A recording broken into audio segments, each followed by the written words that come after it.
welcome, you guys. It's only our second episode. Like, we've done about 300 of these in search of awesome conversations, but I made a New Year's resolution pivot, and that is I want to start acknowledging and recognizing hairdressers, salon professionals that are not only doing an awesome job behind the chair, but they're doing what I would call extraordinary things with their livelihood and building a wonderful life for themselves. And I've titled it the Behind the Chair Millionaire. I actually put the book on the book that I'm working on my pages, and it blew up my pages. So I figured you were really interested in this conversation. So the hunt is on. We're in search. My guest today is Connie, and I say this with humility, and I'm just honored to have her because she's crossed several Rubicons in her life, and now after many years behind the chair, just blowing it up behind the chair, she's crossed the ultimate, and that is she's got something to share. I'm going to say a financial Jedi that wants to pass some of her wisdom on to you. When you look at what she's doing behind the chair, she's employed at Lords and Ladies, and she's based in the salon. They got like 7 salons in their company. She's in Pottstown, Pennsylvania, and when you look at what she's doing behind the chair, it's top 20 on steroids. She's the very top level. She's been there. I don't want to take too much of her story away. She's been there for many moons. And it was one of, if not her first opportunity when she graduated from cos school a while back. And when you really look at what she's doing behind the chair, her average ticket, her guest rebook, all of that is going on and on and on, and it just really works for her.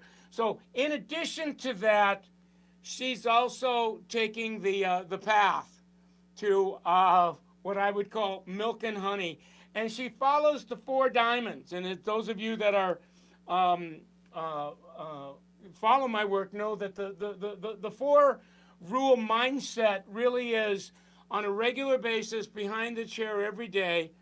Give yourself a raise. She understands paying yourself first. She understands managing and lowering and eliminating her debt. She understands always spend less than you make. Otherwise, you're not going to have the money to pay yourself first and pay down your debt. So I got her in my green room. I want to bring her out to get her talking about her story. So I'll get her back there, and then I'm curious. I want her to share some of her wisdom with you about like how she's made this work for her over the years, and any golden nuggets that she wants to leave with you. So let's go back, and I'm going to go back and get her now, and she's back there. She's can't come on. I'm going to unmute her, and you're going to make her feel welcome, you guys. Hi, Connie. Hi, Michael. Thank you for having me. Oh, you're welcome. Thank you. Very honored. I've had so much. I got so inspired. You and I think we've had no more than 2 conversations before this one. And as I've gotten to know you, and you and I have some history because from time to time over the years, I've had the opportunity to do a little bit of work for the company Lords and Ladies. So thank you for coming on with me this afternoon. Oh, you're so very welcome, and thank you. Well, we always like to start with the story because you're one of us. You're a hairdresser. You've had an extraordinary ride behind the chair. But tell us who you are and what influenced your decision to be a hairdresser, and like catch us up to that part of you. So, the typical kid goes to high school. And I'll be honest, we talked about this. My parents didn't encourage beauty school. So I had 2 jobs after high school. And then the one job laid me off, and I loaned my own money and went to beauty school. And that started the whole beginning. I'm curious, what did your parents aspire for you to do or be other than being a hairdresser? I mean, that's old water, but I don't think they had they didn't have it. It's just, it was different times. Yeah, I know. You and I, we come out of the same genre, so I know what Yeah. you're talking about. So you decide to go to school, and Yep. what was Lords and Ladies your first salon, or was there a chapter before then, before you went to Lords and Ladies? Well, we talked about that. The beauty school owner, who you knew of him, of his school. I was the very beginning. He offered me a job, but then when I went around the corner, I seen Lords and Ladies, and it was beautiful. And I went in and filled out an application. And the next day they called me because someone called off sick. So I took that job and terminated. I never took the other job. Oh my God! Do I want to Thank ask the you? Lord. Do I want to ask you what year that was? 1983. Yeah. So you've been on a glorious ride. And as long as you've been on it, I graduated from school in '75. So I'm identifying with you already. We're besties already. Now, Right. so you start with Lords and Ladies in 83, 84 ish. And you're working behind the chair, getting going, and then I started as an assistant, and then like a personal assistant back then. And then you moved up to become on the chair. Right. So now you're on the floor. How many years were you on the floor before you started getting into this awareness of that making money behind the chair was important, but there's more to our money life than making money? We want to do something with the money that we're making. We call it wealth building, building some financial security. Like, did you get on that plan like right away, or did some time go by before you kind of pivoted on that? I did not get on that journey right away.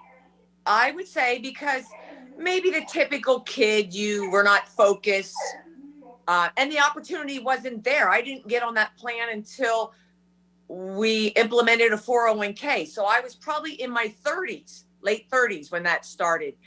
And that really started my aha moment. So you started Lords and Ladies 20 something. What was it, like mid 20s, early 20s?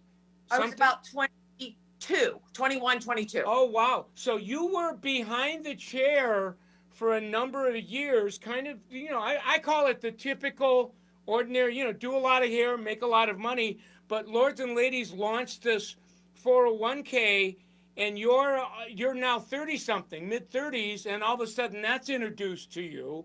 And that's when you started going, first of all, what is this? And as you see it, you go, I want to make room in my life for that. That 100% motivated me. It made me feel more validated at the job because it was a real, in my eyes, career. Not that I never felt that, but it really made me feel like, wow, I can really make this into something huge. So there was something about having a 401k be part of the ride. All of a sudden it took your livelihood, your career up a few notches. Like, hey, there's something to this. This is motivating. I want to embrace this, and I want to be one of the people in the company to take advantage of 401. 100%. I utilized it to the fullest, and I was told that. Yeah. Oh, I know. And you as we've been getting to know each other, I saw that videotape that they put on YouTube where you were like really advocating Lords and Ladies to, the local salon community students or whatever. And you're like one of the poster children for building, building security, taking advantage of 401. Yes, I feel very grateful. Thank you. So you get on it, and you were on it you got on it for a while, and you and I were chatting. It's like we're on it for a while, and we think we understand it, and I call it the pay yourself first. The rhythm, like, what was it? Every paycheck you had money allocated to that, and you start with a little bit, but over time you're able to increase it. Was that kind of part of the journey? Yes, for me, I allocated the fullest because I was trying to make up for what wasn't there before. But if I would have been in my 20s, I could have utilized a very small amount. It doesn't take much. And if you never have it in your hands, you never miss it. That's the first thing. Pay yourself first. And so I loved what you said. If you don't see it, it's not in your hands, you don't miss it. You kind of learn to make do on what's left after you've had it taken and put away, because that's done now for us through automation or whatever, however that works. That was kind of your rhythm. And when you first started doing it, whatever, you took advantage of it. And how long were you on it before you really started to see? Because every now and then we get these reports about what we've put in and then how much it's grown. Do you remember that experience and how long you were on it before you take a look at that report card, if you will, and you go, oh my God, what is that? I remember the very first moment when that came. It had to be 8 years. And fabulous things do take time. And I was like, oh my God, I remember running upstairs. Oh my God, look how big this total has come. And I did absolutely nothing but put my money first to me. Right. And then that's the gift I got back. So and for the viewers that are watching and aren't on it yet, they're back to scratching their head. What she's saying to gang is, we put our money in, and all of a sudden we get these reports. We can see our money, but we see this other money, and we go, right. What? And that other money, it starts, and we say, what is that? Well, that's the growth, the interest, the dividends, whatever you want to call it. But that's when it hits us that, oh wow, this is my money returning the favor, beginning to work hard for me. And until you actually have that experience, it's hard to describe that to anybody else, isn't it? 100%. It's now, yes. Go ahead. Well, the other thing that you did was, while you're doing this, you also have done a great job at managing and lowering and reducing and paying off the debts that come with life. You're relatively, when you look at how much debt you have compared to a lot of people, it's low. It's very low. And I was always very disciplined, and maybe I was taught that way, to live within my means. Sure, I lived a nice life. I didn't live bigger than I could. I never lived beyond what I made. And I had my hurdles, but I would always just pay down a little bit more. And before you knew it, that all went away too. It's like, and I'm only 57. Right. So I mean, I'm doing the math in my head. You've been on this for about 20 years, give or take. You've been in Correct. the business since you've been in mid-20s.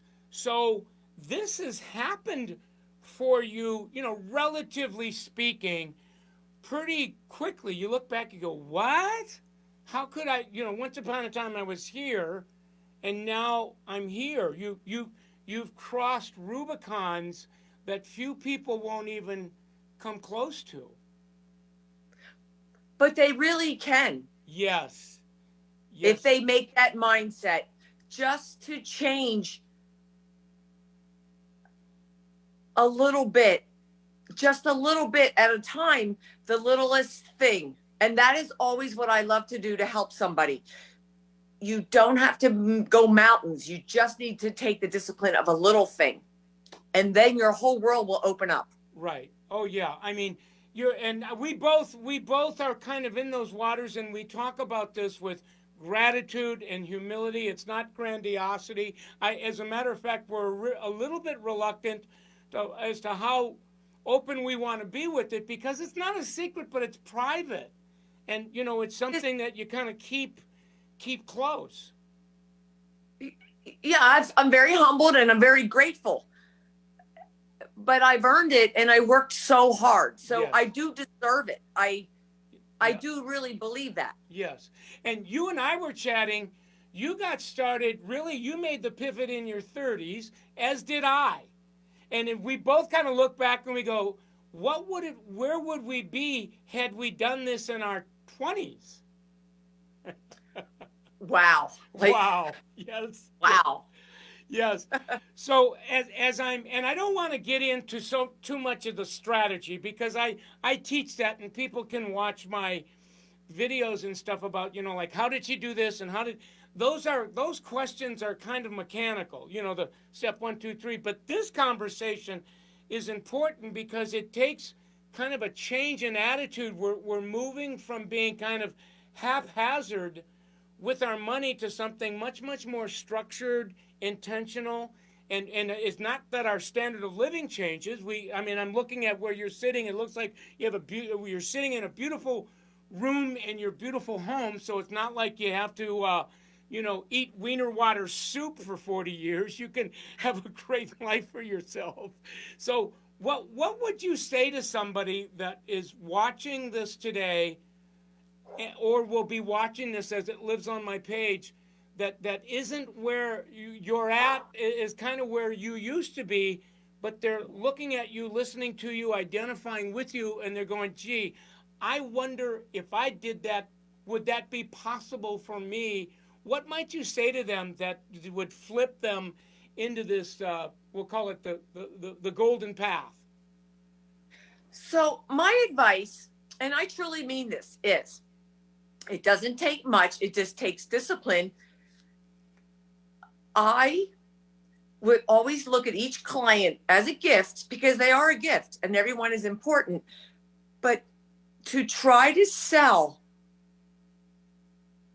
upsell the conditioner, the service, I would always do an add-on to everybody. And every day, that was my internal goal when I walked in there. I was prepared, and I would just feel so exhilarated when I left there that I could sell or turn up a service. And at the end of the day, you could add on $400, $500 by really doing nothing if you just put your mind to the hair and not everything else inside. And it was so easy for me. That was so easy. That was a challenge to me. I loved that challenge. Yeah. Well, do that. You and I have been, in training over the years, where it's always been, when you get behind the chair, pay yourself first. You have more control and influence on your income than you know. Treat your clients like gold, upsell, retail, rebook, ask for referrals, all of that, because it makes gives the client a great experience. But this conversation that we're having here, you've got one more big why behind it all. Like, why would I do this and why would I do that? In addition to all the traditional whys, it's because long term, I want to take good care of myself and my family and have something extraordinary to show for my 10, 20, 30 years commitment behind the chair. And to me, that why is as important as any of the other whys. Would you say that's true? Absolutely. Absolutely. Yep. 100%. And like you said there, the referrals, I gave a card out to everyone. You'd give them at the mall, at the restaurant. You cannot be afraid to eat a haircut, or, oh, I'm not doing that. Oh, I'm not doing a free haircut. Like, right. It grows. It comes back to you full throttle. It's like a little game you could play with yourself. If you just put your mind there, change your mindset. It's actually fun. Yes. And what makes this conversation that I'm having with you so personal and sacred is you are a hairdresser behind the chair. You're not a salon owner, a multiple salon owner.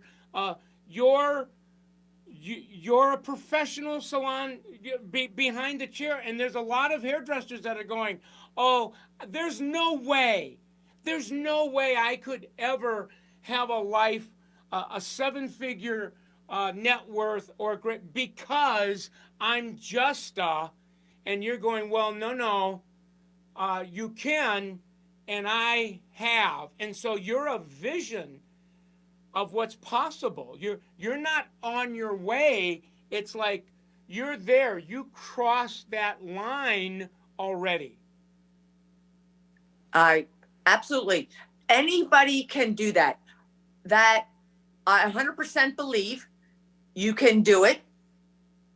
You just have to put yourself first there. Make that your priority. Yeah. You're there. Why not do it while you're there? That's your mission while you're there. Yeah, it's one of those. We're at work. We might as well work. We might, but you've this 4-rule mindset brings a dimension to it. I've been teaching this stuff for many years, but there's something about the 4-rule mindset and what's possible if you embrace it, that somebody would go, I want to do that. Like, I didn't even know that was possible until this conversation.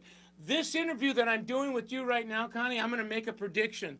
This is going to change the lives of a lot of hairdressers that didn't believe this until I brought you on and had this conversation. And that's why I want to express my gratitude that you would be willing to come on and really talk about this as openly as you are. I hope so. I want everyone to just embrace it. It's such a gift. Seriously, I love it even more now. It's just like going to work is truly a fun time for me. My husband sees that. Sometimes I think he's envious. He's like, you always seem so happy to go there. Yeah. I do. I am. It's a fun time. Yeah, I love it. it. I saw him a little bit when we were setting the interview. He was helping you get things set up, and you and I were kind of saying that, when you're in this consciousness, you feel like you're getting younged down because you not only love what you do, you love who it is that you're doing it for, and there's something, and you see what it's yielding for yourself and your family, and you go, this is heaven on earth. It's totally heaven on earth. Sir, I thank you. I thank, no accolades there. I thank my boss for sending me the link. I am very grateful for that. Oh yeah. You look back on those I call them definable moments, and you go, if it wasn't for that moment, who knows? So you get real grateful, right? Well, right.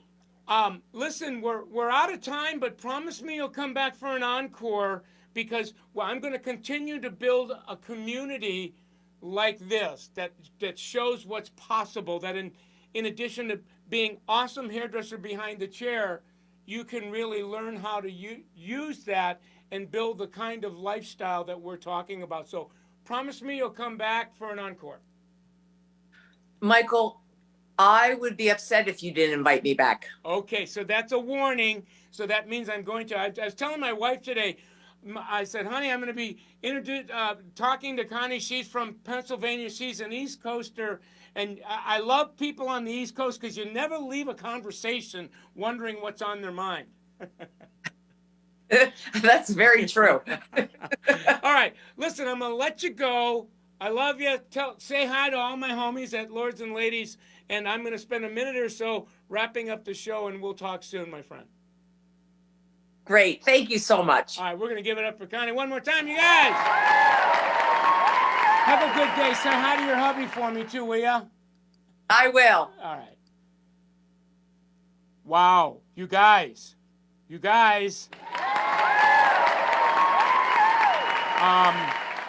I've got a few things I want to say about this interview. I don't know if you know this or not, but we haven't done, we're coming out of the closet, if you will, for this conversation. This conversation isn't secret, but it's private. So as I'm out in search of, whether you want to call it people that are financially independent, millionaires, and millionaire just basically means your net worth, what you have put away in savings, in home equity, minus what you owe, that number is 7 figures. And if you look at 7 figures of $1 million has got 7 figures in it. It's got a 1 and 6 zeros. So the idea that you could be behind the chair and work, if you're focused right, you could have a life like that for yourself over time. And I've interviewed a number of you that are well on your way, meaning that you've got a net worth of 100, 200, 300, 400, 500. But this is my first interview where somebody is there. She's there. She's over the finish line, if you will. She's into 7 figures. She's into Millionaire. She's 50-something, and she started it at 30-something. And she's not a salon owner. And salon owners, I love it. They just have a. If you're a salon owner, you got a little bit more of a home court advantage. There's several interviews I'm going to have salon owners that are there, but a service provider, a hairdresser, an esthetician that's there. She spent her life, and she's there. Why did I bring her on? She's the poster child. She's a vision of what's possible when you flip from. I just do hair behind the chair, and you can only make so much too. No. I can give myself a raise. My raises become effective when I do that. Oh my God, aha! That says I have more influence on how much money I make than I thought. Like she said, any time a client's in my chair, I have an opportunity to serve them better by introducing them to other things on my menu. She called it upselling. But she can, I'm going to use my time with my guests well. I'm going to use my downtime well so that I can give myself a raise. I have my hands on the dials and knobs of the income so that I can turn it up. There's a lot of people behind the chair that don't believe that. She embraced that. And then she said, I'm going to pay myself first. I'm going to take money off the top of my paychecks, and I'm going to save that money. We call it pay yourself first. You save your money first, and then you figure out how you're going to live on the rest. Salon owners can do that now on something like a PayRock, the credit card processing companies. You can now have a PayRock take the 1 or 2% charge and take another 3, 4, 5% and allocate that. So you're paying yourself first on the front end. Big companies do that all the time. I'm sponsored by L'Oreal. This is how L'Oreal manages their company. So this is not greedy. This is not insane thinking. I call it one of the best kept secrets of millionaires. And then for my net worth to go up, it's not just a question of building up long-term savings, but I need to continue to pay down my debt. I want to, accelerate payments on my car. My car has worth. When it's paid off, 100% of that is net worth. My home, as I continue to pay down the debt on the mortgage on my home, that difference is equity.